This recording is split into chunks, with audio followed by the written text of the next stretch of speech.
Se lleva hablando mucho tiempo de si algún día Alireza Firuza llegará a campeón del mundo. Pues bien, su ajedrez acaba de explotar durante el campeonato de Europa por equipos. Está realizando una actuación increíble. Ha ganado 4, solo un empate. Su elo se está disparando. Es virtualmente número 3 del mundo por delante de Caruana. Solo Dean Liren en el número 2 y Magnus Carlsen número 1. Y está realizando genialidades, obras de arte, como las que te muestro a continuación.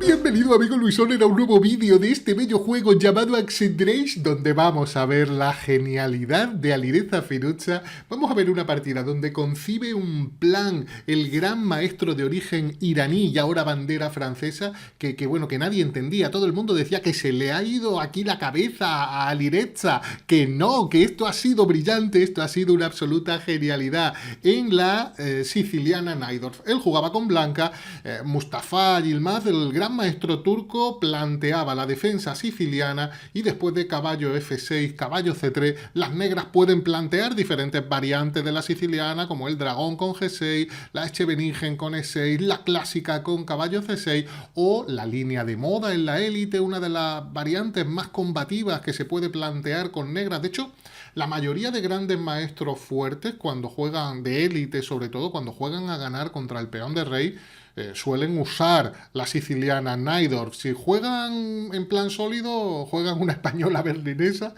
y si no, una siciliana Najdorf. Alfil E3 ha sido la elección de Alireza Firuza, una de las líneas posibles en este momento, donde muchas veces las blancas van a plantear ideas de enroque largo. Al desarrollar este alfil y no el de F1, se está acelerando el desarrollo del flanco de dama y normalmente, en muchas ocasiones, se acaba produciendo un enroque largo. Las negras juegan con E5. Este tipo de posiciones se pueden jugar de dos maneras. Con el peón en E6, llegando a una estructura tipo Scheveningen-Najdorf, o con el peón en E5.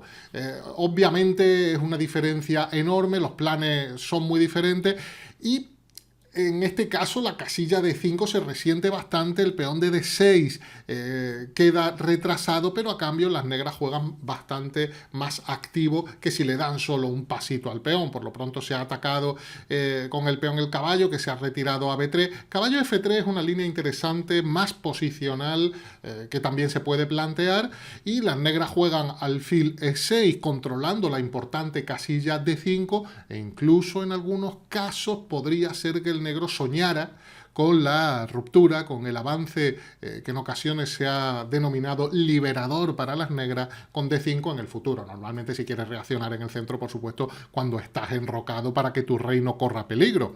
El blanco juega dama de 2, preparando ya el enroque largo. Muchas veces en esta posición se juega F3 para evitar caballo G4, pero se ha demostrado que se puede hacer dama de 2 todavía sin evitar caballo G4 porque no molesta tanto. El blanco podría jugar con alfil G5 y ahora probablemente no hay nada mucho mejor que volver con el caballo a F6, porque alfil E7 te voy a cambiar ese alfil y el peón de D6 va a quedar muy débil sin la protección de su peón. F6 es crear más debilidades y quitarle la casilla de retirada al caballo. Así que dama de 2... caballo D7, enroque largo todavía ocurre lo mismo, no, caballo G4 se encontraría con alfil G5 y después de alfil E7 sí que ya no va a haber alfil G5, esa idea ya no va a existir si te hacen caballo G4, así que Firuza decide jugar H3. Se suele jugar, o es muy frecuente, la jugada F3, llegando a posiciones del ataque inglés. F4 se ha jugado también y H3, de apariencia algo más tímida, también es una jugada muy interesante porque las blancas quieren jugar G4, quieren atacar en el flanco de rey, pero sin situar ese peón en F3. ¿Qué ventajas puede tener la jugada H3? Pues que el blanco todavía no define el peón de F y dependiendo de cómo podría querer avanzar a F4, entre otras cosas. Incluso en algunos casos G4 podría seguir con alfil G2. Esto sería más raro, pero en algún caso y no tendría un peón en F3. La cuestión es que después de B5 el negro juega en el flanco de dama, las negras no quieren enrocarse corto todavía, no quieren definir una partida de enroques opuestos en este momento, que muchas veces se acaba produciendo, y las blancas dicen, bueno, en algún momento te enrocarás, yo voy a jugar G4, igual si no te enroca. Es interesante tener G5 en muchas posiciones porque ya hemos hablado de la importancia de la casilla central de 5, una casilla vulnerable, una casilla débil para las negras, puesto que ningún peón puede controlarlo y en algún momento expulsar a ese caballo de F6 puede ser interesante. Por cierto, otra de las ventajas que puede llegar a tener en algunas posiciones haber jugado H3 en lugar de F3 es que si se produce un G5 y el caballo está en H5, puede venir un alfil E2 atacando ese caballo, o incluso yo podría jugar alfil E2 en algunos casos antes de G5 para que el caballo no tuviera la casilla H5. Son ideas que existen en esta posición. Las negras juegan torre C8, una jugada bastante normal, ocupando la columna semiabierta, donde está el rey de las blancas que no duda en venir a B1. Siempre digo, el enroque largo son dos jugadas, enroque largo y rey B1, para que tenga tres peoncitos delante, para que esté más cerca de la esquina y por lo tanto para que esté menos expuesto. Las negras juegan caballo B6, una jugada importante en esta posición porque la idea es venir a C4. También es interesante que está controlando D5, aunque no tanto como poder acabar en la casilla C4. G5, interesante en esta posición, el caballo viene a H5 y después de H4 se mantiene bien defendido al peón de G5. Incluso dependiendo de cómo se habilita una salida del alfil por H3, a veces en estas posiciones que se ha jugado H4, aunque ahora parece que el alfil está más destinado a cubrir la casilla de C4 ante un posible salto que no tardó en llegar, que en este momento realiza el gran maestro Yilmaz. Parece necesario jugar alfil por C4 y aquí la captura B por C4 era bastante interesante, expulsando al caballo que podría haber venido a C1, pasando la dama al ataque y seguramente algo como caballo E2, el blanco parece sólido, si es necesario el rey va a venir a A1, incluso en algunos casos se pueden provocar simplificaciones con caballo D5 cambiando las damas para llegar a una posición donde parece que las debilidades del negro en el flanco de dama le pueden pasar factura, sobre todo en el final. No obstante, las negras capturan con la torre, el blanco juega caballo D5 inmediatamente. Podemos preguntarnos, bueno, ¿y qué pasa si en esta posición me capturan el peón de E4? Bueno, es molesto porque entonces el caballo y el alfil están entrando ahí molestando bastante.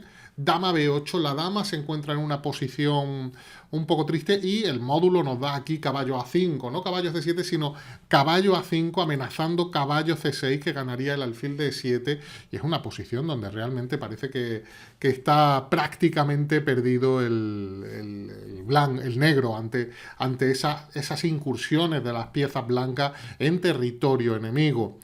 Se produjo el cambio, alfil por D5, es difícil mantener un caballo en D5 que controla y amenaza tantas cosas, y ahora capturar con peón en D5 muchas veces es temático, a veces incluso permite que el caballo pueda venir a A5 y que quede en C6, es una posición bastante interesante, molestando bastante, es temática esa idea, capturar con peón y que en C6 acabe un caballo vía A5.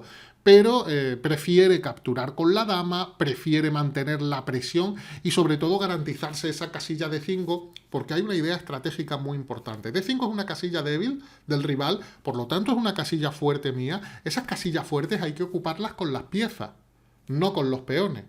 Si un peón llega a una casilla fuerte, la casilla fuerte desaparece porque ya ninguna pieza, ningún caballo, ningún alfil, ninguna torre puede ocuparla. Los caballos son las casillas ideales para una casilla fuerte como esa. De momento viene la captura con dama y después de dama C7 viene la primera pequeña sorpresa. Caballo de 2. Y bueno, parece que justo en el momento en que las negras han iniciado el ataque sobre C2, atacar la torre para que capture en C2 parece un problema. Sin embargo, hay que saber que torre por C2 no es posible o trae muchísimos problemas. Después de torre C1, el blanco acaba ocupando la columna, dama D7 y una línea como caballo F3 que sugiere el módulo, da una ventaja enorme. No te puedes enrocar porque vendría caballo por E5, no puedes capturar porque está clavado el caballo y prácticamente no te puedes mover en esta posición. Te quiero jugar alfil B6, torre C7, invadir la séptima fila, invadir la posición de las negras y prácticamente sería una derrota para las negras, que con buen criterio retiraron su torre, a lo que el blanco juega torre C1 defendiendo ya el peón, y aquí Alireza Firuza inicia un plan increíble. Mucha atención porque después del enroque de las negras se produce una situación de enroques opuestos donde muchas veces estaríamos tentados a pensar que tenemos que jugar en el flanco de rey con blanca. El negro va a atacar en el flanco de dama, el blanco va a atacar en el flanco de rey donde está el rey enemigo. Eso es lo normal. Pero la situación de bloqueo que está ejerciendo sobre todo este caballo, lo difícil que es progresar en el flanco de rey, hace que en realidad el blanco tenga que jugar en el flanco de dama, sobre todo preparando la ruptura en C4, que puede ser muy interesante para abrir la columna C y jugar en ese sector del tablero. Así que en este momento el blanco jugó con C3.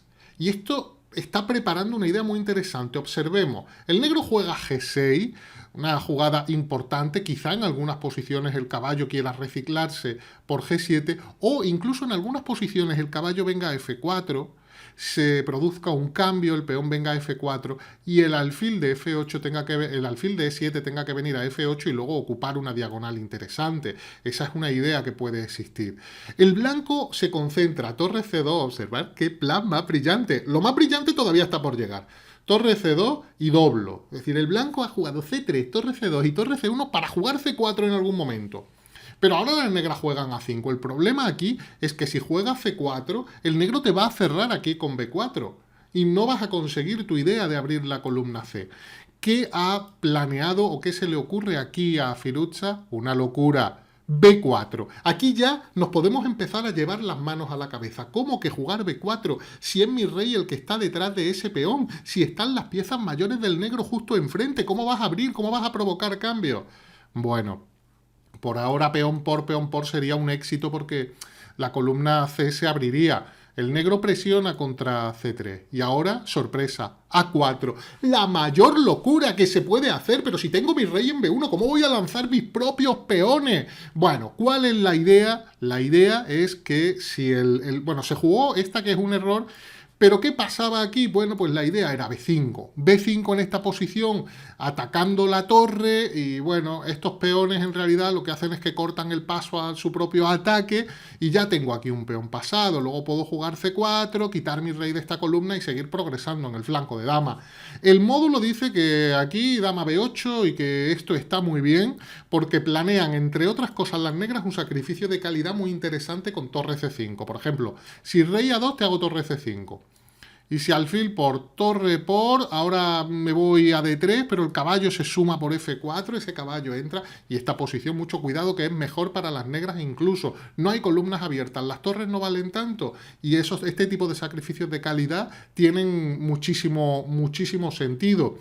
Así que, bueno, seguramente se podía haber jugado dama D3 anticipando a torre C5, pero después de caballo F4 y este cambio ha desaparecido nuestro alfil y todavía en esta posición el negro va a poder jugar alfil F8, alfil G7 y plantear algunos problemas, aunque bueno, seguramente la posición puede estar más o menos nivelada. Pero después de A4 llega un error que permite una combinación increíble de Alireza Firouzja demostrando que sí, es un genio. Dama por C6, sacrifica la dama. Después de dama por hay un peón por y sorpresa para las negras, si quitan la dama, la torre entra por C8, ya sería dos torres por dama, con un ataque bastante grande. Por ejemplo, dama D7, esto sería perder, ¿no? Jaque, rey G7, te hago A5 y encima ese peón va a acabar coronando pronto. Esto sería un disparate, no encuentra nada mejor el negro que dama por, torre por, y aquí seguramente, bueno, aquí da igual, aquí si cambias en realidad y juegas algo así, va a ser el peón de B5 el que acabe ganando, el peón de B el que acabe ganando la partida, y lo que ocurrió en la partida fue torre B8 y entonces es el de A el que acaba ganando la partida. Después de varias jugadas, la torre viene a atacar el alfil, se mantiene en la séptima fila, el caballo intenta plantear problemas, va a acabar ganando ese peón, pero el peón de A7 gana la partida. Torre aquí, me como ese peón, el de A7 está defendido por mi alfil, y aunque el negro trate de ir con sus piezas a proteger el flanco de dama, enseguida se ataca el peón de B5, y bueno, así acabó la partida con caballo B3, y en este momento las negras abandonaron sin esperar, pues bueno, alfil de 2, torre por B5, y la posición es desesperada va a venir un alfil de 2, voy a poner mi torre aquí, bueno, esto es un... Voy a poner mi torre aquí seguramente primero. Esto es un desastre para las negras que acabaron abandonando y genio Alireza Firuza que ha disparado su nivel y está ya número 3 virtual del mundo. Deja un like si te ha gustado, comenta quién piensa, si piensas que va a llegar a campeón del mundo y con tu suscripción y tu abrazo pues nos vemos en el próximo vídeo.